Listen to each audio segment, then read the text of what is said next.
Paano kung ngayong araw ang araw na ititigil mo na ang pagpapakontrol ng takot sa buhay mo? Hindi lang pagtatago nito, hindi rin pagpapanggap na matatag ka, kundi tuluyang pagtanggal nito mula sa ugat. Isipin mong mabuhay nang hindi kailangang humingi ng pahintulot sa takot. Sasabihin mo ang tunay mong nararamdaman, gagawin mo ang pinaniniwalaan mo, at hahabulin mo ang talagang nais mo. Wala nang paghihintay na maging handa. Wala nang pag-atras dahil lang sa kawalang katiyakan. Sino ka kaya kung hindi ka pinipigilan ng boses sa isipan mong bulong ng bulong? Mag-ingat ka. Huwag kang sumubok. Huwag kang mangarap ng malaki. Hindi ito basta pampalakas loob na video lang. Matututuhan mo rito kung paano buwagin ang takot gamit ang isang pilosopiyang higit sa 2,000 taon na, ang Stoicism. Hindi ito tungkol sa matataas na ideya, ito'y tungkol sa araw-araw na pagsasanay, sa pagkontrol ng iyong emosyon, sa disiplina ng isipan, at sa pananatiling matatag sa gitna ng kaguluhan. Ganito hinarap ng mga mandirigma, emperador, at karaniwang tao ang tunay na sakit at patuloy na lumaban. Kung handa ka nang bawiin ang kontrol, huwag kang lalayo. Ang labanan laban sa takot ay nagsisimula sa loob mo. At nagsisimula ito ngayon. Isa, ang kalikasan at papel ng takot. Ang takot ay hindi nangangahulugang mahina ka o kulang sa tapang. Ibig sabihin lang nito, buhay ka. Ang takot ay natural na alarm system ng iyong katawan, bunga ng milyon-milyong taon ng ebolusyon, at nilikha upang iligtas ka mula sa pagkalipol. Noong unang panahon, kapag hinarap ng mga ninuno natin ang isang saber-toothed tiger, ang mga natakot at tumakbo ang karaniwang nakaligtas. Ang mga hindi, madalas hindi pinalad. Kaya naman ang takot ay malalim na nakatanim sa ating nervous system. Bahagi ito ng ating likas na instinct sa pagkaligtas.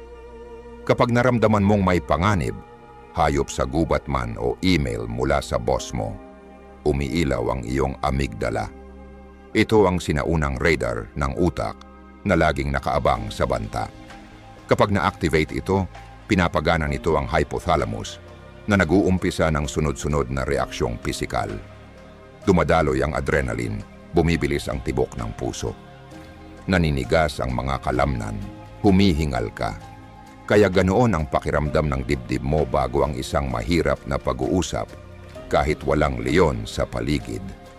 Hindi marunong mag-distinguish ang takot sa pagitan ng tunay na panganib at ng isang mahirap na sitwasyong sosyal. Sa utak mo, pareho silang banta. Hindi kalaban ang takot. Bantay mo ito. Nagbababala, nagpoprotekta. Ginagawa lang nito ang trabahong orihinal na layunin nito, iligtas ka mula sa panganib.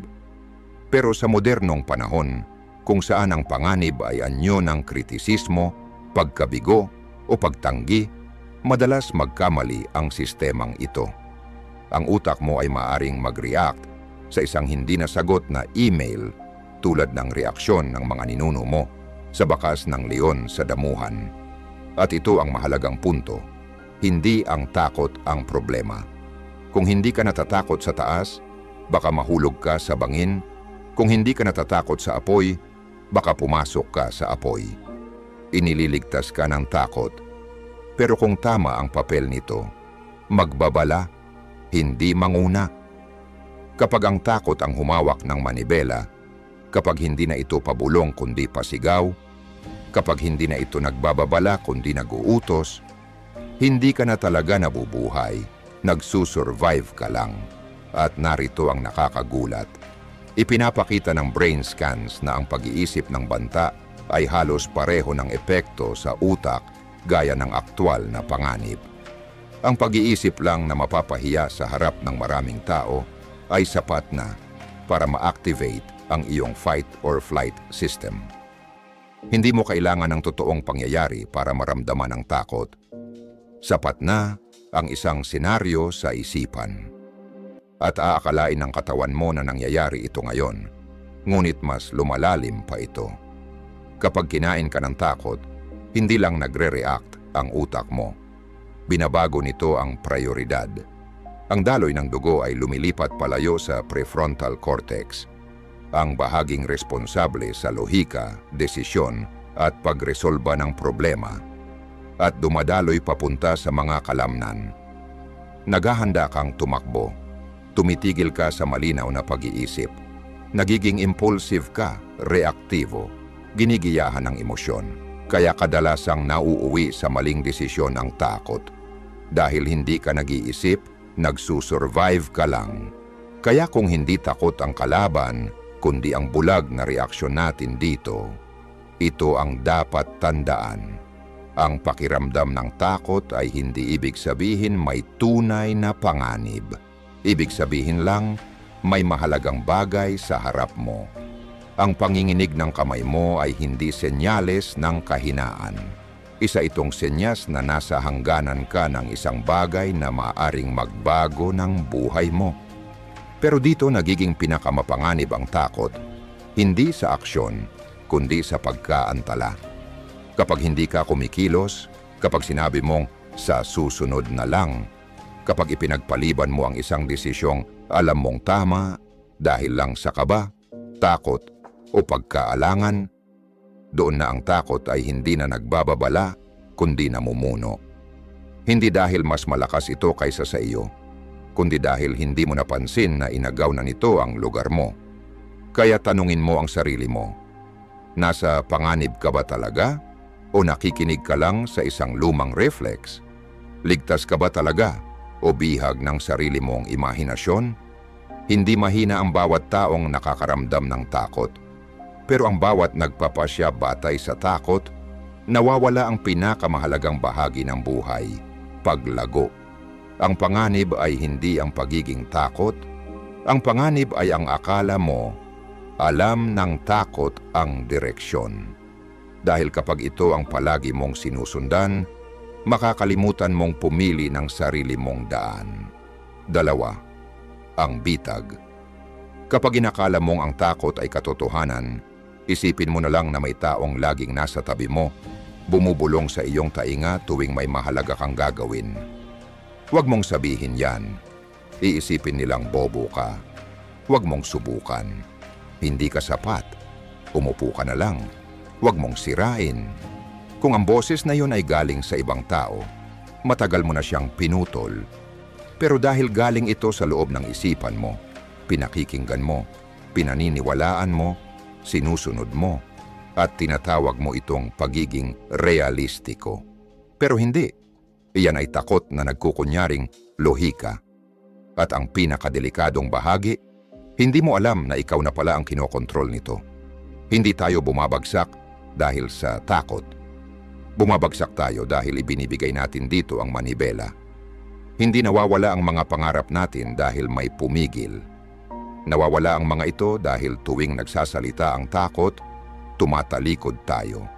Pinipigil natin ang sarili, nananatili tayong ligtas.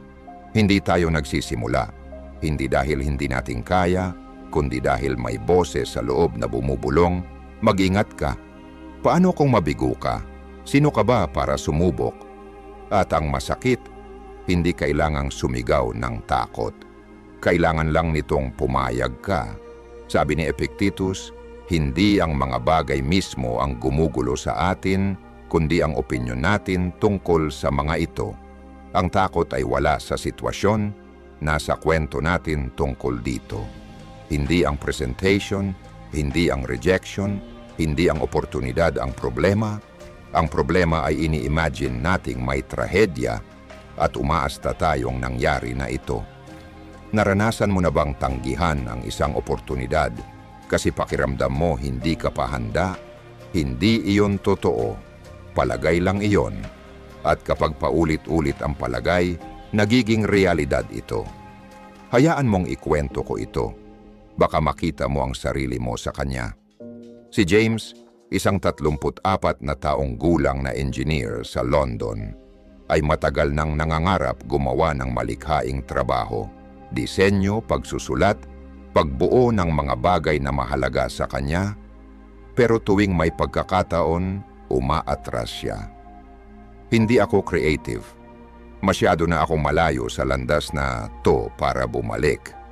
Pero ang totoo, takot siya. Takot na maging palpak. Takot na pagtawanan. Takot magsimulang muli. Hanggang isang araw nagtanggalan sa kumpanya nila. Biglang dumating sa kanya ang pagbabagong matagal na niyang iniiwasan. Kaya nagsulat siya. Hindi magaling, hindi pulido, pero totoo. 3 buwan matapos yon, nagkaroon siya ng una niyang maliit na kontrata. 6 na buwan matapos, nabubuhay na siya mula sa kanyang malikhaing trabaho. Nang tanungin siya kung ano ang nagbago, sagot niya, "Natanggal ako sa trabaho, kaya sa unang pagkakataon, hindi takot ang nagdesisyon para sa akin." Hindi nawawala ang takot. Napapalitan lang ito ng mas malaking layunin, ng paulit-ulit na pagkilos, ng dahilan na hindi kayang kontrahin ng boses. Narito ang masakit na katotohanan. Ang kaligtasan ay parang isang kokon, mainit pero masikip, malambot pero manhid. Habang hinahabol mo ang kaligtasan, unti-unti mong isinusuko ang pag-unlad. Tuwing iniiwasan mo ang pakikipagsapalaran, lumiit ang kakayahan mong mag-adapt, maging malikhain at bumangon. At kapag dumating ang panahong kailangan mo ito, baka wala na. Kaya tanungin mo ang sarili mo, kung bukas pilitin kang magbago, handa ka ba? O mababasag ka? Hindi diktador ang takot. Isa lang itong empleyado. Ang problema, ginawa mo na itong CEO. Simula ngayon, paupuin mo na lang ang takot sa audience. Hindi nito kailangang mawala, pero kailangan nitong manahimik. Kung may parte sa mensaheng ito na tumama sa iyo, isang pangarap na pinahinto mo, isang pagkakataong pinalampas mo, i-comment mo.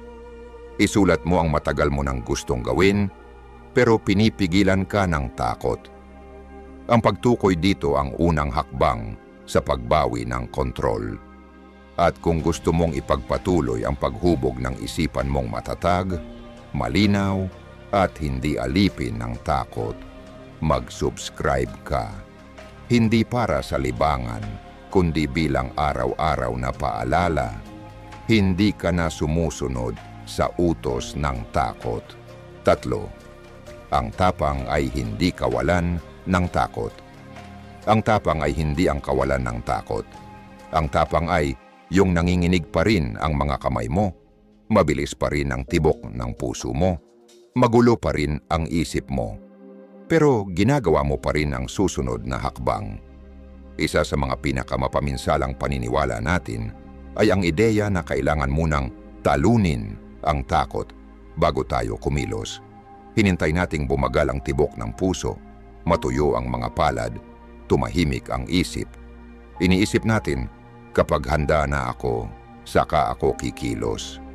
Pero kung iyan ang hinihintay mo, baka buong buhay mo ng paghihintay ang gawin mo. Nakita mo na ba ang isang bagong ama na buhat ang kanyang unang anak na nanginginig ang kamay? Takot na takot siyang mabitawan ito, na magkamali siya. Pero yakap pa rin niya ito ng mahigpit. O kaya ang isang dalagang nasa labas ng silid para sa interview, ang puso ay parang tambol sa lakas ng tibok. Pero huminga ng malalim at pumasok pa rin. O ang isang binatilyo, unang beses sa entablado, nanginginig ang tinig, nanginginig ang tuhod, pero nagsalita pa rin. Hindi sila walang takot. Pinili lang nilang huwag hayaan ang takot ang magdesisyon. Sabi ni Seneca, minsan, ang mabuhay lang ay isang akto ng katapangan. Tuwing bumabangon ka sa kama, humaharap sa kawalang katiyakan, nilalabanan ang pagkatalo, sakit o kabiguan. At nagsusumikap ka pa rin, nagmamahal ka pa rin, humaharap ka pa rin, iyan ang tapang. Kaya bakit natin iniisip na kailangan nating walang takot para maging matapang? Narito ang kabalintunaan. Madalas lumilitaw ang takot kapag mahalaga ang isang bagay. Hindi ito hadlang, isa itong palatandaan. At habang papalapit ka, mas lumalakas ito. Pero hindi ito dapat magmaneho. Ikaw lang ang may hawak ng manibela. Ang mga tinatawag nating bayani ay hindi walang takot. Pinili lang nilang kumilos kahit nanginginig pa ang puso nila. Sabi ni Nelson Mandela, natutunan kong ang tapang ay hindi ang kawalan ng takot, kundi ang pagtatagumpay laban dito. Matagal bago pa si Mandela, nakasulat na sa Biblia, magpakatatag ka at magpakatapang. Huwag kang matakot sapagkat ang Panginoon mong Diyos ay kasama mo. Ang tapang ay isang desisyon, isang tahimik na deklarasyon, hindi damdamin ang magdidikta ng direksyon ko. Isipin mo ang isang mahalagang tawag na halos hindi mo na ginawa. Tinitigan mo lang ang screen, nanigas ang daliri mo, nanuyo ang lalamunan mo. Umiikot sa isip mo ang mga worst-case scenario. Pero kalaunan, pinindot mo rin ang dial. Natatandaan mo pa ang sandaling iyon. Iyon ang tapang. Hindi mo kailangang nasa digmaan para ipakita ang katapangan mo. Minsan ito ay pagsasabi ng totoo sa isang mahirap na usapan. Minsan ito ay pananatili kahit gusto mo nang tumakbo. Itigil mo na ang paghihintay na maging handa. Subukan mo ito, magbilang hanggang 3 at gawin mo 3 segundo lang, sakto para pigilan ang pag-overthink. Pero maikli para manatili kang may control, parang pindot ng launch bago pa makapagsalita ang duda. At ito ang pinakamasidhing katotohanan. Hindi mo kailangang mawala ang takot para kumilos. Ang pagkilos ang nagpapahina sa takot. Sa bawat hakbang na ginagawa mo kahit natatakot ka, lumiit ang takot. Hindi dahil nawala ito, kundi dahil lumalaki ka na kaysa rito. At kung kaya mong gawin ito minsan, kaya mo itong ulitin ng 1,000 beses. Ganyan nahuhubog ang mga taong mukhang walang takot. Hindi dahil hindi sila natatakot, kundi dahil paulit-ulit silang humaharap kahit may takot. Hanggang sa matutunan ng katawan nila na ang takot ay hindi stop sign, kundi starting line. Kaya sa susunod na lumitaw ang takot, huwag mo na itong patahimikin. Hayaan mong sumabay, pero huwag mo itong bigyan ng mapa. Huwag mong hayaang magmaneho. Isang maliit na hakbang lang. Ganyan mo binabago ang pagkakakilala mo sa sarili mo. At kapag natutunan mong lumakad kasama ang takot, hindi sapat na daanan mo lang ito. Hahabulin mo na ito. Dahil minsan, sa lugar na pinakanatatakot kang puntahan, doon mo matatagpuan ang kayamanang matagal mo nang hinahanap. 3. Ang tapang ay hindi kawalan ng takot. Ang tapang ay hindi ang kawalan ng takot. Ang tapang ay yung nanginginig pa rin ang mga kamay mo, mabilis pa rin ang tibok ng puso mo, magulo pa rin ang isip mo. Pero ginagawa mo pa rin ang susunod na hakbang. Isa sa mga pinakamapaminsalang paniniwala natin ay ang ideya na kailangan munang talunin ang takot bago tayo kumilos. Hinintay nating bumagal ang tibok ng puso, matuyo ang mga palad, tumahimik ang isip. Iniisip natin, kapag handa na ako, saka ako kikilos. Pero kung iyan ang hinihintay mo, baka buong buhay mo ng paghihintay ang gawin mo. Nakita mo na ba ang isang bagong ama na buhat ang kanyang unang anak na nanginginig ang kamay? Takot na takot siyang mabitawan ito, na magkamali siya. Pero yakap pa rin niya ito ng mahigpit. O kaya ang isang dalagang nasa labas ng silid para sa interview, ang puso'y parang tambol sa lakas ng tibok. Pero huminga ng malalim at pumasok pa rin. O ang isang binatilyo, unang beses sa entablado, nanginginig ang tinig, nanginginig ang tuhod, pero nagsalita pa rin. Hindi sila walang takot. Pinili lang nilang huwag hayaan ang takot ang magdesisyon. Sabi ni Seneca, minsan, ang mabuhay lang ay isang akto ng katapangan. Tuwing bumabangon ka sa kama, humaharap sa kawalang katiyakan, nilalabanan ang pagkatalo, sakit o kabiguan. At nagsusumikap ka pa rin, nagmamahal ka pa rin, humaharap ka pa rin, Iyan ang tapang. Kaya bakit natin iniisip na kailangan nating walang takot para maging matapang? Narito ang kabalintunaan. Madalas lumilitaw ang takot kapag mahalaga ang isang bagay. Hindi ito hadlang, isa itong palatandaan. At habang papalapit ka, mas lumalakas ito. Pero hindi ito dapat magmaneho. Ikaw lang ang may hawak ng manibela. Ang mga tinatawag nating bayani ay hindi walang takot. Pinili lang nilang kumilos kahit nanginginig pa ang puso nila. Sabi ni Nelson Mandela, natutunan kong ang tapang ay hindi ang kawalan ng takot, kundi ang pagtatagumpay laban dito. Matagal bago pa si Mandela, nakasulat na sa Biblia, magpakatatag ka at magpakatapang. Huwag kang matakot sapagkat ang Panginoon mong Diyos ay kasama mo.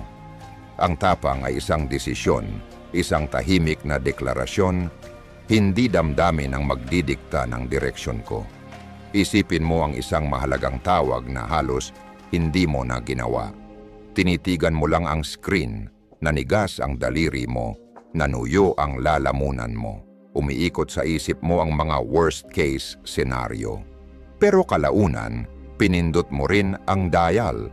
Natatandaan mo pa ang sandaling iyon. Iyon ang tapang. Hindi mo kailangang nasa digmaan para ipakita ang katapangan mo. Minsan ito ay pagsasabi ng totoo sa isang mahirap na usapan. Minsan ito ay pananatili kahit gusto mo nang tumakbo. Itigil mo na ang paghihintay na maging handa. Subukan mo ito, magbilang hanggang 3 at gawin mo 3 segundo lang, sakto para pigilan ang pag-overthink. Pero maikli para manatili kang may control, parang pindot ng launch bago pa makapagsalita ang duda. At ito ang pinakamasidhing katotohanan. Hindi mo kailangang mawala ang takot para kumilos. Ang pagkilos ang nagpapahina sa takot. Sa bawat hakbang na ginagawa mo kahit natatakot ka, lumiit ang takot. Hindi dahil nawala ito, kundi dahil lumalaki ka na kaysa rito. At kung kaya mong gawin ito minsan, kaya mo itong ulitin ng 1,000 beses. Ganyan nahuhubog ang mga taong mukhang walang takot. Hindi dahil hindi sila natatakot, kundi dahil paulit-ulit silang humaharap kahit may takot. Hanggang sa matutunan ng katawan nila na ang takot ay hindi stop sign, kundi starting line. Kaya sa susunod na lumitaw ang takot, huwag mo na itong patahimikin. Hayaan mong sumabay, pero huwag mo itong bigyan ng mapa. Huwag mong hayaang magmaneho. Isang maliit na hakbang lang.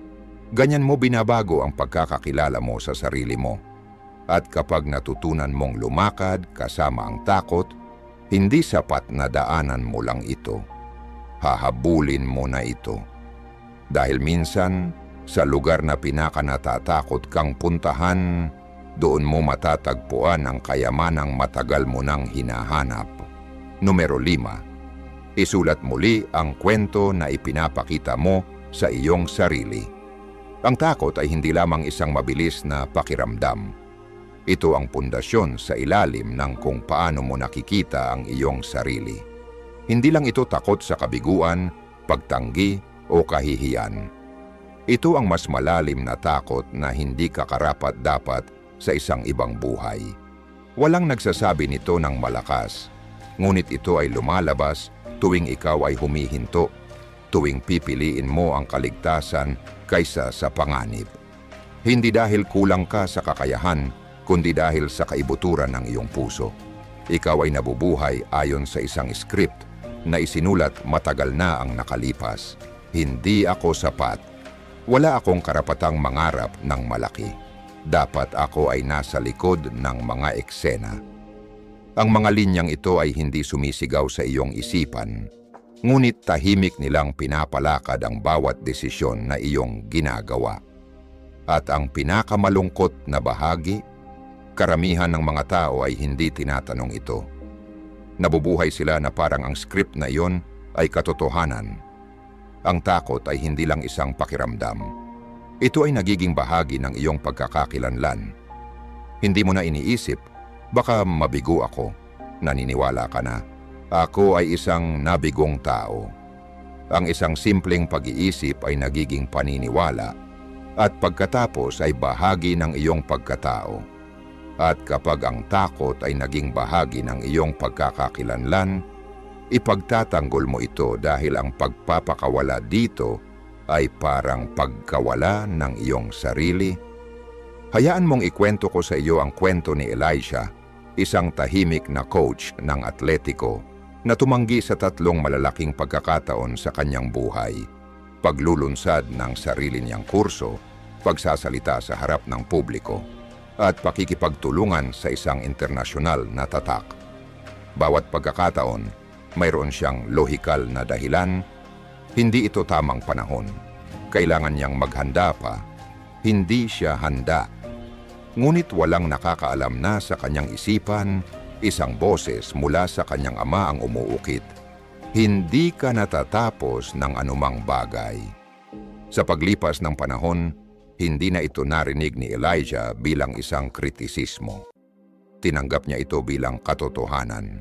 Hindi siya tumatanggi sa mga oportunidad. Nananatili lang siya sa kanyang papel.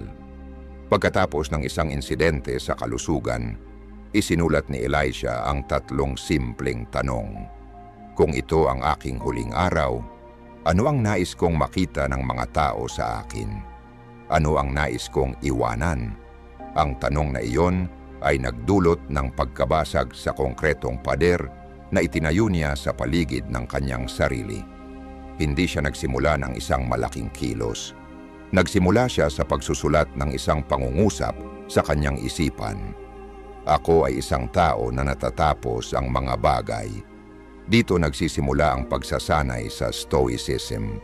Hindi sa mga pep talk sa iyong refleksyon, kundi sa sadyang paulit-ulit na pagpapraktis ng mga bagong imahe at parirala na papalitan ng lumang script. Kung ang iyong isipan ay isang entablado, sino ang sumusulat ng iyong mga linya araw-araw? Kung hindi mo pipiliin ang mga salita, ang takot ang pipili. At mayroon itong buong archive ng walang habas at luma na monologo na handa ng gamitin. Paano mo isusulat muli ang script? Una, isalarawan ang eksaktong mga sandali na iyong iniiwasan, ngunit hindi ang karaniwang kalamidad na nangyayari. Isipin ang pinakamahusay na posibleng kinalabasan. Hindi mga pantasya, hindi mga himala, kundi isang bersyon mo na totoo at abot kamay. Nagsalita ka at narinig, nagpadala ka ng email at nakatanggap ng oo.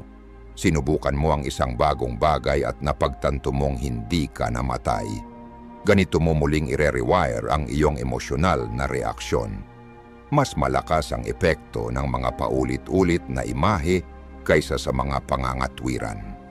At kapag nagsimula ng mag-stick ang imahe, sabihin ito ng malakas. Panatilihing maikli, malinaw at matibay, ngunit gawing iyo ito. Hindi ito dapat mula sa isang libro. Dapat ito ay isang bagay na bahagi mong pinaniniwalaan ngayon at nais pang pagtuunan ng pansin. Para kay Elijah, ito ay natapos ko ang mga bagay o mas simple pa, ako ay umuusad. Ang mga pariralang ito ay hindi tungkol sa pakiramdam na mas mabuti. Ang mga ito ay tungkol sa paggawa ng mga bagay ng iba. At kapag gumawa ka ng mga bagay ng iba sa maraming pagkakataon, hihinto na ang iyong utak sa paniniwala sa lumang kwento dahil pinatutunayan ito ng realidad na mali. Huminto sandali. Isara ang iyong mga mata.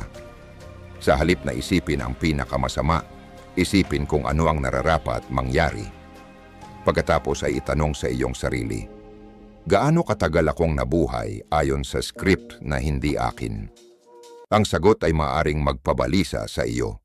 Ngunit ito rin ang sandali na sa wakas ay magising ka. Huwag huminto doon. Ang pagsusulat muli ng script ay simula pa lang. Kung walang disiplina, walang estruktura, malulunod ang mga bagong kwento sa mga lumang ugali. Kaya't ang paggawa ng mga pang-araw-araw na routine at pagsasanay ay hindi lang kapaki-pakinabang. Ito ay mahalaga.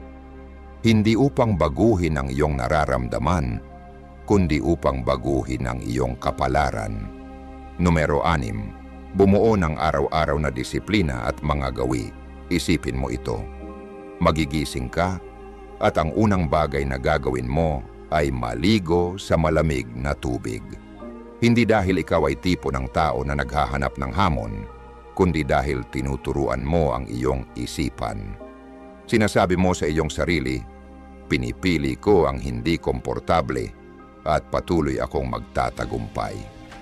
Mukhang mabaliw siguro, ngunit ito ang simula ng isang uri ng kalayaan. Kapag hindi mo na hinihintay ang iyong nararamdaman para kumilos, galit na galit ang takot. Ito ay nabubuhay sa pag-aalinlangan. Lumalaki ito kapag nag-aantay ka, naghihintay para sa perpektong sandali upang maghanda. At habang matagal ka maghintay, mas lalo itong lumalaki. Ngunit kapag nag-shower ka ng malamig na tubig ng 6:00 ng umaga, hindi ka nag-aantay. Ikaw ang namumuno. Ang isang araw ay hindi nagsisimula sa isang kaakit-akit na email, chill playlist, o perpektong tasa ng kape. Nagsisimula ito sa isang desisyon. At kung ang unang desisyon ay upang lumaban, kung ito man ay ang malamig na shower, ang mahirap na tawag sa kliyente, o ang tapusin ang gawain na matagal mong iniiwasan, binubuo mo ang iyong momentum. Bawat maliit na tagumpay ay isang ladrilyo. Kung magtatambak ka ng sapat, makakabuo ka ng isang kuta sa loob. Ang kuta na iyon ay proaktibidad, isang tahimik na lakas, ngunit hindi matitinag. Napansin mo ba na hindi sumasalakay ang takot kapag ikaw ay gumagalaw? Tumitira ito sa katahimikan, sa pagitan ng mga pag-iisip, sa mga umaga na nananatili ka sa kama, nag-i-scroll, sa mga hapon na nagkakape ka at hindi na bumalik. Ngunit kapag ikaw ay tumatakbo, pawis, dugo na dumadaloy, puso na kumakalabog, wala ng oras ang takot upang magsalita. Nasa katawan ka na, hindi sa iyong isipan. At dito ang takot ay pinakamahina. Kapag tumigil ka sa paglalaro ayon sa mga patakaran ng takot, karamihan ng mga tao ay sinusubukang mag-feel confident sa pamamagitan ng pagbigkas ng mga affirmation sa harap ng salamin. Ngunit ang isipan ay hindi tumutugon sa mga pangako. Ito ay tumutugon sa pruweba. Kapag nagtatanong ka tulad ng, anong ebidensya mayroon ako para sa takot na ito? O, hindi ko ba nagawa ang mga mas mahirap na bagay noon? Ikaw ay gumagawa ng isang malalim na stoic na bagay. Tinetesta ang iyong emosyon laban sa lohika. Parang naglalagay ka ng flashlight sa ilalim ng kama at na-realize mo na ang halimaw ay isang lumang damit lang. At mula sa sandaling iyon, ang takot ay nagsisimulang magbawas ng dahan-dahan. Mukhang boring, hindi ba? Paggawa ng iyong kama, pagsagot sa mga email, pagsusulat ng journal, ngunit tuwing natapos mo ang isang maliit na bagay, ipinapadala mo ang isang malinaw na mensahe sa iyong utak. Maaari akong magtiwala sa aking sarili. Magtiwala na anuman ang ibigay ng araw, haharapin ko ito. Magsusulat ako, tatawag ako, kikilos ako. Sabi nga ni Brad Isaac, binigyan siya ni Jerry Seinfeld ng isang tip para maging mas mahusay na komedyante. Magsulat araw-araw at maglagay ng pulang X sa kalendaryo. Huwag sirain ang kadena. Boring? Siguro. Ngunit ganito binubuo ang tunay na tapang. Hindi sa mga malalaki at kumikinang na sandali, kundi sa mga tahimik, walang pangyayaring araw kung saan patuloy ka lang na nagpapakita. Sa puntong ito baka iniisip mo, okay, naiintindihan ko. Pero sapat ba ito para patumbahin ang takot? Ang sagot ay hindi. Walang knockout punch. Ang takot ay hindi namamatay tulad ng isang kalaban na natalo sa labanan. Ito ay kumukupas ng isang aksyon, isang desisyon, isang gawi sa bawat pagkakataon. Tuwing nagsusulat ka, ngayon, natakot ako dito, ginawa ko ito, ito ang nangyari, kinukuha mo pabalik ang isang bahagi ng kapangyarihan nito. Ginagawa mong datos ang takot, at ang datos ay hindi ka pinipigilan, ginagawa ka nitong mas matalino. Ngayon, huminto ka sandali. Isipin mo ang iyong bukas. Ano ang 3 maliliit na bagay na iniiwasan mo? Handa ka bang mag-commit dito? Hindi dahil ikaw ay inspirado, kundi dahil nauunawaan mo ito. Ang tunay na halaga ng takot ay hindi sa hindi pagkilos. Sa kalaunan, mapapansin mong nagbago ka. Hindi dahil nawala ang takot, kundi dahil tumigil kang kailanganin ito. Ginagawa mo ang bagay kahit nanginginig ang iyong mga kamay o kumakalabog ang iyong puso. At hindi mo na kailangan ng palakpak mula sa iba dahil alam mong ikaw ang nagmamaneho ng iyong buhay. Ngunit kung ikaw ay nagtataka pa, ano ang silbi ng lahat ng ito? Ang sagot ay nasa susunod na mangyayari. Dahil kung walang aksyon, walang disiplina, walang tapang, ang halaga ay hindi takot. Ito ay ang legasiya na hindi mo iniwan dahil pinili mong manatili sa kaginhawahan. Numero 7, ang iyong legasiya at ang halaga ng labis na kaligtasan. Nakita mo na ba ang mga mata ng isang tao na malapit nang matapos ang kanilang buhay? Hindi mga mata na puno ng takot sa kamatayan, kundi mga mata na puno ng pagsisisi. Pagsisisi sa mga bagay na hindi nila tinangkang gawin. Mga bersyon ng kanilang sarili na hindi nila pinayagan mabuhay. Ang artistang itinago nila. Ang paglalakbay na palagi nilang ipinagpapaliban. Ang liham na hindi nila ipinadala. Ang landas na hindi nila tinahak dahil sa takot. Ang lahat ng mga hindi nabuhay na sarili ay nagtitipon na parang tahimik na mga multo sa paligid ng kama ng ospital. Binubulong ang 2 nakakabagabag na salita. Paano kung madalas nating iniisip na ang takot ang pumipigil sa atin sa paggawa ng malalaki at bold na bagay? Ngunit hindi doon natatapos. Ang takot ay pumipigil din sa atin sa paggawa ng maliliit na bagay, ang magsalita ng tapat, humingi ng tawad, subukan ng bagong bagay. Hindi kailanman sumisigaw ang takot. Ito ay tahimik na bumubulong. Ito ay nagkukunwaring hindi tamang panahon, hindi ako handa, o maghintay ka lang ng kaunti. At sa ganoong paraan, isang buong buhay ang lumipas, hindi sa trahedya, kundi sa tahimik na pagkaantala. Iyan ang tunay na halaga ng pagiging masyadong ligtas. Ang Stoicism ay hindi tungkol sa pagpipigil ng emosyon. Ito ay tungkol sa pagpili ng aksyon, kahit na may mga emosyon. Isang beses, nagsulat si Marcus Aurelius, hindi ang kamatayan ang dapat katakutan ng isang tao, kundi ang hindi pagsimula ng buhay. Ang issue ay hindi ang pakiramdam ng takot.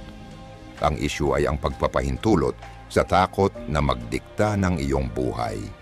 Ang tunay na trahedya ay hindi ang kabiguan.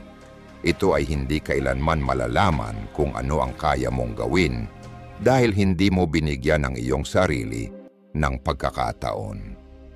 Isipin mo na ang bawat desisyon na gagawin mo ngayon ay isang ladrilyo sa pundasyon ng tinatawag na iyong personal na legasiya.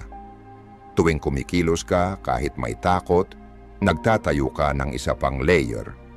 Walang nakakaalala sa taong laging naglalaro ng ligtas. Ngunit pinapanood ng mundo ang mga taong patuloy na umaabante kahit natatakot. Sila ang mga nagbabago ng laro, nagsisilibing inspirasyon, at nag-iiwan ng marka na maghuhudyat ng matagal na pag-alala pagkatapos nilang mawala. Walang makakaalala kung ilan ang iyong mga tagasunod, ngunit aalalahanin nila kung paano mo sila pinakilos na maging mas mabuting bersyon ng kanilang sarili. May isang talata sa Biblia na tumatama. Sa sinuman na nakakaalam ng tamang bagay na gawin at hindi ito ginagawa, ito ay kasalanan. Ang hindi kumilos kapag alam mong tama ay hindi lamang isang pagkawala. Ito ay isang pagtataksil. Hindi sa iba, kundi sa hindi nagamit na potensyal sa loob mo. Hindi ka ipinanganak upang ulitin ang isang ligtas na routine. Ipinanganak ka upang mag-iwan ng epekto kahit gaano ito kaliit. At hindi mangyayari ito kung patuloy mong hinahayaan na takot ang magdikta ng iyong buhay bago ka magsimula. Paano mo ito babaguhin? Madali lang. Sa susunod na dumating ang takot, huwag tumakas. Mag-take ng isang maliit na hakbang, magpadala ng email, ibahagi ang ideya, tumawag. Gawin ito habang natatakot. Huwag maghintay upang maging handa. Hayaan mong ang iyong aksyon ay maging pagtanggi upang hayaang ang takot ang magtakda ng iyong buhay. At bawat aksyon ay magiging isang bagong linya sa kwento na ikaw lang ang makakagawa. Ngayon, huminto ng ilang segundo. Isara ang iyong mga mata. Isipin ang isang bagay na matagal mo nang ipinagpapaliban dahil sa takot. Isang maliit na bagay, isang bagay na kayang gawin. Pagkatapos ay itanong sa iyong sarili, kung ginawa ko ito ngayon, paano ito makakapagbago sa aking buhay pagkatapos ng isang taon? Hindi ito simpleng tanong, ito ay tunay. Ganito mo simula ng pagkuha pabalik ng iyong kapangyarihan. Dahil kung hindi mo isusulat ang kwento ng iyong buhay, ang takot ang gagawa nito para sa iyo. Kung handa ka nang itigil ang pagpapahintulot sa takot na magtakda ng iyong legasiya, magkomento ng itayo ang aking legasiya upang markahan ang simula ng isang kwento na sulit ikwento. Numero 8, mga hakbang na dapat gawin. Ngayon ilang beses mo na bang sinabi sa iyong sarili, saglit lang, siguro sa susunod na linggo o magsisimula ako kapag mas handa na ako. Maging tapat. Marahil ay sinabi mo na ito ng higit sa isang beses. Ngunit narito ang katotohanan. Wala talagang tamang sandali. Wala talagang perpektong araw kung kailan gigising ka na parang walang makakapigil sa iyo, may hangin sa iyong likuran, at walang ulap sa langit. Hindi naghihintay ang takot na maging handa ka bago ito mawala. Mawawala ito kapag kumilos ka. Kahit na nanginginig ang iyong mga kamay, kahit na ang pagdududa ay naroroon pa rin, ang tiwala sa sarili ay hindi ang prerequisite, ang aksyon ay. Mas alam ito ng mga Stoic kaysa sa sinuman. Mayroon kang pagpipilian, malinaw, hindi pino at totoo. Maari kang magpatuloy na mabuhay sa takot na pinapalusot bilang pag-iingat o maari mong piliin ang kalayaan kahit na nangangahulugang kumilos habang natatakot pa. Kaya kung seryoso ka sa pagpatay sa takot, hindi lang pansamantalang pagpapatahimik nito, huwag maghintay. Magsimula ngayon sa 5 maliliit at praktikal na hakbang. Maaring simple lang ito, pero malakas ang kapangyarihan nila upang sirain ang procrastination sa pinagmulan nito. Hakbang 1. Ibanggit ng tiyak ang iyong takot, huwag magsabi ng mga malabong bagay tulad ng natakot ako sa pagkatalo o natakot ako sa pagtanggi. Maging tiyak. Natakot ako na magpadala ng email ng kolaborasyon dahil baka tumanggi sila. Ang kalinawan ay ang unang spark ng kapangyarihan. Sa sandaling pangalanan mo ng tumpak ang iyong takot, muling kukunin mo ang isang bahagi ng kapangyarihan na kinuha nito sa iyo. Hakbang 2. Harapin ang takot ng maayos. Hindi mo kailangang lumundag sa apoy ng sabay-sabay. Ang exposure ay maaring magsimula ng dahan-dahan at kontrolado tulad ng cold training. Wala namang nagtatapon sa iyo sa yelo sa unang araw. Magsimula ka sa pagsusulat ng email nang hindi ito ipinapadala. Pagkatapos, basahin ito ng malakas. Pagkatapos, ipakita ito sa isang pinagkakatiwalaang kaibigan. Mas madalas mong ilantad ang sarili mo. Mas natututo ang iyong nervous system. Ang banta ay isang trick lamang ng isipan. Hakbang 3. Gumawa ng simpleng ritual sa umaga. Huwag hayaan na ang iyong emosyon ang magtakda ng direksyon ng iyong araw. Ang isang pang-araw-araw na affirmation tulad ng kumikilos ako kahit natatakot ako na inuulit tuwing umaga ay makakatulong sa iyong instincts. Pagkatapos, gumawa ng isang maliit na bagay na parang tagumpay. Ayusin ang iyong kama. Mag-jog ng 5 minuto. Ayusin ang iyong mesa. Ang maliliit na tagumpay ay bumubuo ng momentum. Ang momentum ay bumubuo ng paniniwala. Hakbang 4. Galawin ang iyong katawan. Ang takot ay nakatira sa mga tense na kalamnan at mababaw na paghinga. Ang paggalaw ay hindi lang para sa pisikal na kalusugan. Ito ay patunay na ikaw ay may kontrol pa. Maglakad ng mabilis ng 15 minuto. Gumawa ng 10 push-ups. Mag-jump rope ng 1 minuto. Anumang bagay na magpapaalala sa iyo, ako pa rin ang may kontrol sa aking katawan. Ganito ang training ng mga Stoic. Sa pamamagitan ng galaw, hindi lang meditation. Hakbang 5. Mag-reflect bawat gabi. Hindi upang magreklamo kundi upang subaybayan ang progreso. Isulat ang isang linya. Ano ang ginawa ko ngayong araw na ipinagmamalaki ko? Kahit na maliit lang, ito ay bumubuo ng ebidensya laban sa mga kasinungalingan na patuloy na binubulong ng takot. Hindi mo kailangang magsulat ng marami. Maging tapat lang. Ang pagsusulat nito ay ang iyong deklarasyon. Binubuo ko ang aking legasiya, isang aksyon sa bawat pagkakataon. At kung ang mga hakbang na ito ay tila masyadong maliit, tandaan ito. Ang maliliit na bagay na inuulit araw-araw ang nagbabago ng buhay, hindi ang malalaking kilos. Ang pang-araw-araw na commitment. Hindi mawawala ang takot dahil isang beses ka lang naging matapang. Ito ay kumukupas dahil hindi mo ito hinayaan na huminto sa iyo. Paulit-ulit, araw-araw, ang tapang ay isang ugali. Kaya tumigil ka na sa pag-scroll sa isa na namang self-help book. Huwag na mag-click ng isa pang motivational video. Isara lahat ng mga tab.